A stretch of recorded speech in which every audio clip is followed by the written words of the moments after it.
The only emergency homeless shelter in Mid-Coast Maine is closed tonight, and the only person who knows why seems to be keeping his reasons to himself. So what happens now? Will the shelter reopen, and if so, when? News 13's Brad Rogers has some of those answers tonight. Maine Housing is in the dark as to why the person who ran this 18-bed emergency shelter in Rockport suddenly checked out the remaining clients and shut down the shelter. Gordon Mank Jr. ran Hospitality House. A housing spokesperson told me they agreed to meet at the shelter Monday, but he was a no-show. We haven't any idea why. Penny Beebe Center helps families in crisis at the social services agency Penquist. From her Rockland office, she placed individuals and families in the Hospitality House shelter. It seems to have been having some problems for the last few months, but to have it just shut and have the phone go just seems a little extreme. Her agency is now forced to put families in crisis up at nearby motels. Because I hope the communities can step up somehow. Deb Dodge lives in nearby Camden. She says people in the towns of Rockport, Rockland, and Camden have all given generously to Hospitality House. I know the churches have contributed, communities have. For instance, the town of Camden gives money to help the shelter keep going, and certainly concerned about whoever needs those services and where are they going to go, and how did it happen so abruptly. Hospitality House also received federal funds through Maine Housing. The shelter's abrupt closing, though, leaves the Mid-Coast without a shelter to house individuals and families in crisis. The next nearest one is probably Waterville. Mank left the keys to Hospitality House, but no explanation for its closing. Maine Housing is treating this property as if it's been abandoned and is taking legal action to regain control of it. But the more important issue is they'll have to find someone else to reopen the property in time for the cold winter months ahead. In Rockport, Brad Rogers, News 13. Maine Housing says the shelter received $57,000 in operating funds for the first 3 quarters of this year. But a Maine Housing spokesperson tells News 13 they have no evidence of any wrongdoing on the part of the person who ran Hospitality House. An update on the stolen giving tree in York County. Police say they know the identity of the man seen in the surveillance video, which was taken Saturday night outside the Limerick supermarket. Tonight, that man right there, police say, is under arrest. 24-year-old Noah Reynolds of Limerick is now charged in connection to that crime. He is now in the York County Jail. The Amtrak Downeaster has been making stops in Freeport for the past month or so now, and now some residents are complaining about the noise generated by the train. Our Marissa Bodner is live in Freeport with more on what's being done to make both sides happy. Marissa. Adrian, the Downeaster will actually be passing through here in just the next couple of minutes. And if you take a look at the crossing behind me, when it does pass through, that crossing will go into effect. Arms will come down to block traffic. The red lights will start to flash and a bell will ding. But the train will also blast its horn 2 to 3 times, aggravating those who live along these tracks. Now, there are 4 crossings in town that have been flagged for noise concern over the past year, well before the train even started running in Freeport. They're all east of Route 1 at East Street, School Street, Bow Street, and West Street. To get rid of the federally mandated whistle at these crossings, the town council would have to create a quiet zone by applying for a waiver from the Federal Railroad Administration. But approval depends largely on current safety measures. If the council chooses to direct the staff to move forward to apply for the quiet zone, there's a few decisions they have to make about whether they're going to institute supplemental safety measures, which are would be additional security features at the crossings, and those would be at the expense of the town. So a number of possibilities here. Again, the council does first have to weigh these noise concerns with safety concerns and decide whether to even apply for a waiver.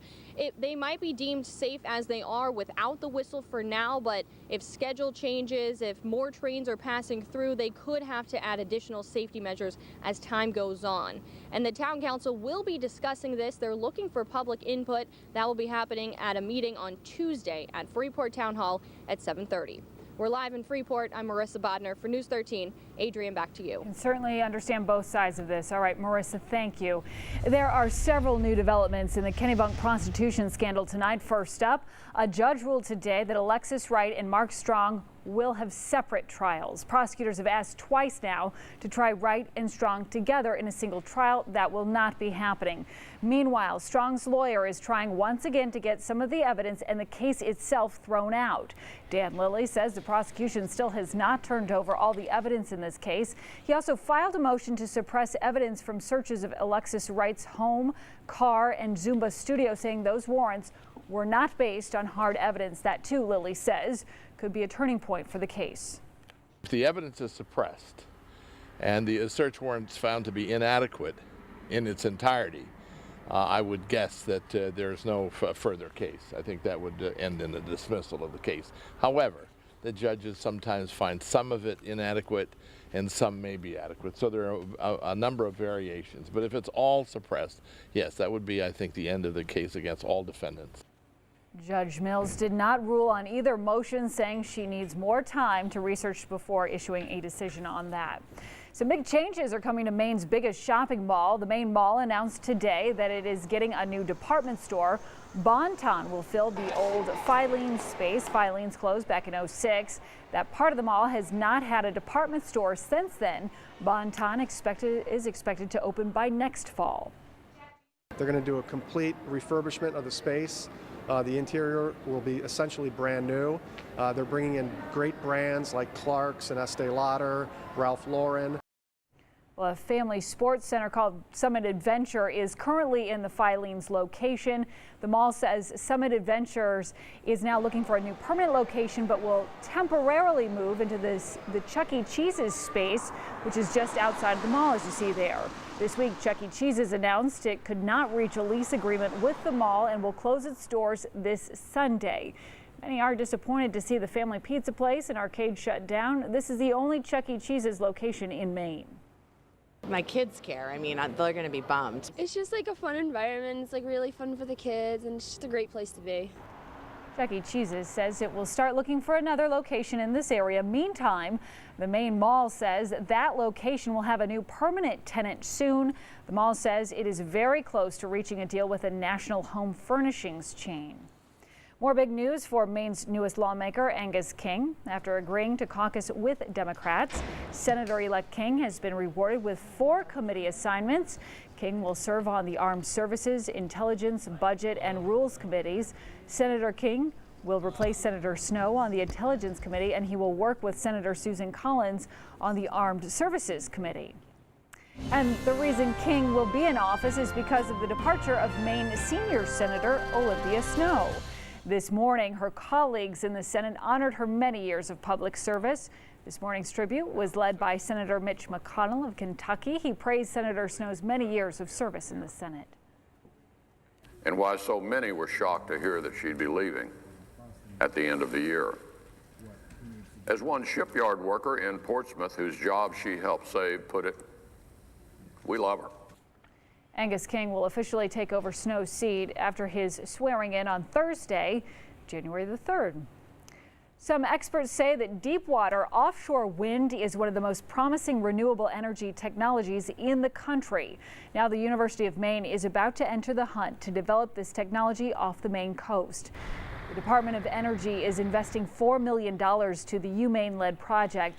The university will now be able to complete the engineering, design, and permitting phase of the project with this money. Senator Collins says she is thrilled the university is able to go ahead with the project. Maine could end up being actually an energy exporter rather than just an energy importer. This could really change the economy of our state.